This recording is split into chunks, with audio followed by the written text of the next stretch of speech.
Հայաստանում համապետական ընտրություններին դեռ ամիսներ կան, սակայն քվեարկության արդար եւ թափանցիկ իրականացումը որոշ ընդդիմադիր ուժեր արդեն փորձում են կասկածի տակ դնել կեղծ լուրեր տարածելով։ Օրեր առաջ Արդարադատության նախկին նախարար, իրավագիտության դոկտոր, պրոֆեսոր Գևորգ Դանիելյանը Facebook-յան էջում գրել էր, թե վրաց-թուրքական սահմանային մաքսակետում հայտնաբերվել են մի քանի տասնյակ հազարի հասնող կեղծ անձնագրեր եւ այլ կեղծ փաստաթղթեր, եւ որ իբրև այդ կեղծ կապոցներում հայկական փաստաթղթեր են եղել։ Որտեղից էր լուրը վերցրել պրոֆեսորը, պարզ չէ, սակայն հրապարակումը չէր պարունակում որևէ փաստական տվյալ։ Փոխարենը սեփական ենթադրության վրա հիմնվելով Գևորգ Դանիելյանը գրել էր, թե ինչպես Վրաստանում, այդպես էլ Հայաստանում այդ կեղծ անձնագրերը կարող են օգտագործվել ընտրությունների արդյունքները կեղծելու համար։ Այսպիսի հրապարակումները կայծակնային արագությամբ են տարածվում ընդդիմադիր մեդիատիրույթում։ Այս կեղծիքն էլ բացառություն չէր։ Ցնցող գլխագրեր, առանց փաստերի փոդքասթներ եւ բազմաթիվ խոր վերլուծական անդրադարձներ եղան, եւ որպիսի հասարակության դեմ ընդդիմության հերթական հիբրիդային պատերազմը դադարեցվի, ներքին գործերի նախարարությունը հանդես եկավ հայտարարությամբ։ Մամուլի քարտուղար Նարեկ Սարգսյանը հերքել է տարածված տեղեկությունը, վստահեցրել, մշտապես կապի մեջ են Վրաստանի իրավապահ գործընկերների հետ, որևէ նման դեպք չի արձանագրվել։ Լուրը բացահայտ ապատեղեկություն է եւ իրականության հետ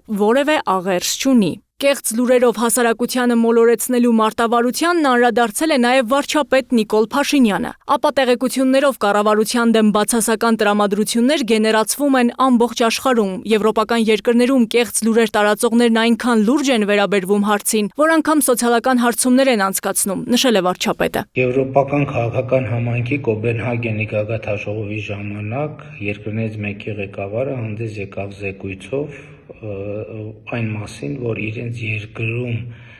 դեզինֆորմացիոն տեխնոլոգիաներ կիրառողները նախապես հանդես են եկել սոցիոլոգիական հարցումով, պարզելու համար, թե որ ոլորտներում դեզինֆորմացիան է, որ հանրության վրա առավել մեծ նեգատիվ ազդեցություն կունենա նրանց տրամադրելու պետության եւ կառավարության դեմ, եւ պարզվել է, որ դրանք 4 ոլորտներն են. առաջինը ազգայնությունը կամ ազգայինությունը, երկրորդը եկեղեցին,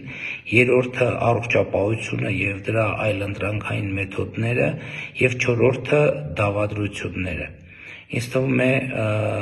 պարզ է, թե առակս ինչ է ցուցանում եւ հաջորդ հետեւությունն այն է, որ մեր հանրությունը այնուամենայնիվ շատ հարցերով շատ չի տարբերվում եվրոպական շատ հանրություններից։ Պետական գերատեսչությունները, հատկապես ներքին գործերի եւ պաշտպանության նախարարությունները, հորդորում են զերծ մնալ անանուն աղբյուրների չհիմնավորված կարծիքների եւ չճշտված տեղեկությունների տարածումից։ Այդա Կիրակոսյան, Free News, Ազատ լուրեր։